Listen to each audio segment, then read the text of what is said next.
Ooh, girl, how you did that?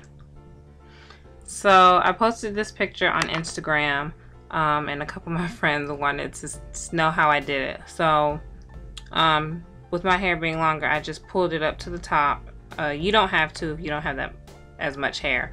And I'm just using an infinity scarf. It's thin material, so if you want to double up, you can.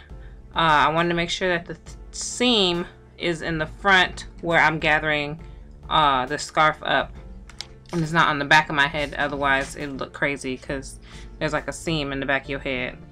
So you're just gonna put your head through the scarf, and make sure that the bottom of it is at the nape of your neck and is going over your ears, on top of your ears. It will be a little snug at first, but you'll be all right. And I just twist it.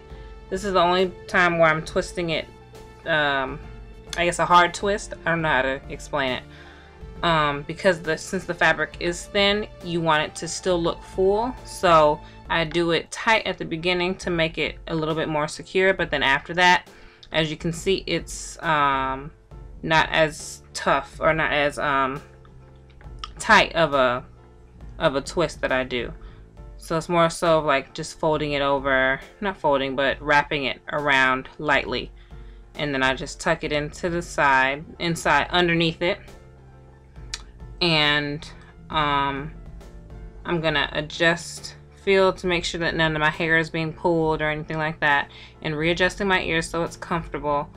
As the day goes on, it will loosen up, so you can put it behind your ear rather. And then, you know, us naturals would like to pull out our little baby hairs, but that is pretty much it. Quick and simple, especially for a day that I don't want to do my hair. So thank you so much for watching, guys.